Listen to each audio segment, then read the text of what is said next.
আসসালামু আলাইকুম ওয়া রাহমাতুল্লাহি ওয়া বারাকাতুহু। আজকে আমি অবস্থান করতেছি দুলহাজারা বাজারের পূর্ব সাইডে, যেটাকে আব্দুল্লাজিরি বলা হয়। আমি আব্দুল্লাজিরি একটা বাগানে আছি, আমার এখানে একটা আত্মীয় আছে, আমি আত্মীয়ের সঙ্গে দেখা করতেছি। চলুন আপনাদেরকে দেখাই আমার আত্মীয় কোথায় থাকে এবং কি কাজ করে। আপনাদেরকে আজকে সব কিছু দেখাবো, তাই ভিডিওটা আপনারা না টেনে শেষ পর্যন্ত দেখতে থাকুন।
চলে আসলাম অবশেষে আমার সেই আত্মীয়র কাছে।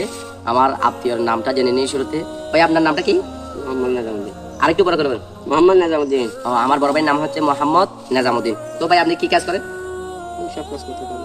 আরেকটু বড় করে বলেন, আপনি কি কাজ করেন? আপনি এখন বর্তমানে এখন টিফিন করতেছি। বর্তমানে উনি এই যে আমার পিছনে যে লবার গাছগুলো আপনারা দেখতেছেন, এই লবার গাছগুলো উনি কাটে, ওর থেকে সংরক্ষণ করে এবং মালিকের কাছে পৌঁছায়। মালিক আপনাকে বেতন কত করে দেয়? মালিক ওনাকে 15,000 টাকা করে বেতন দেয়। তো আপনারা তো জানেনই আজকে বাজারে মূল্যপত্রের দাম কত আপনারা জানেন। 15,000 টাকা দিয়ে একটা ফ্যামিলি চলাটাই অনেকটাই মুশকিল। তো দেখেন আমার ভাইয়ের পা একটা কিন্তু অলরেডি আপনারা দেখতে পাচ্ছেন কি অবস্থা। বলতে গেলে আমার ভাই কিন্তু একটা প্রতিবন্ধী লোক, তারপরেও তিনি কিন্তু চাইলে ভিক্ষা করে খাইতে পারতেন। তিনি ভিক্ষা না করে নিজে কষ্ট করে পরিশ্রম করে মানে সংসারটা চালিয়ে যাচ্ছেন। তো ভাই, আপনার ছেলে মেয়ে কয়জন আছে? 2জন। ওনার ছেলে মেয়ে 2জন, একটা ছেলে একটা মেয়ে না? হ্যাঁ। তো সবাই ওনার জন্য দোয়া করবেন, ওনার পাশে দাঁড়ানোর চেষ্টা করবেন। আমার ভাইটা কিন্তু খুবই একটা অসহায় লোক। তো আপনাদের দোয়াই ও ভালোবাসায় সে এখনো ভিক্ষা যে করতেছে না, সেটা হচ্ছে বড় কথা। তিনি নিজের পায়ে দাঁড়িয়ে নিজেই কষ্ট করে সংসার চালাচ্ছেন। তো তার জন্য সবাই দোয়া করবেন। আসসালামু আলাইকুম ওয়া রাহমাতুল্লাহি ওয়া বারাকাতুহু। لا إله إلا الله محمد رسول الله.